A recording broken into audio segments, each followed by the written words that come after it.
பின்பு அவர்கள் பிரயாணமாய் போகையில் அவர் ஒரு கிராமத்தில் பிரவேசித்தார். அங்கே மார்த்தாள் எனும் பெயர் கொண்ட ஒரு ஸ்திரீ அவரை தன் வீட்டில் ஏற்றுக்கொண்டாள்.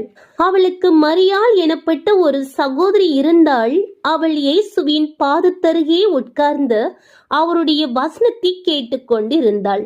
மார்த்தாளோ பற்பல வேலைகளை செய்வதில் மிகவும் வருத்தமடைந்து அவரிடத்தில் வந்து, ஆண்டவரே, நான் தனியே வேலை செய்யும்படி என் சகோதரி என்னை விட்டு வந்திருக்கிறதை குறித்து உமக்கு கவலை இல்லையா?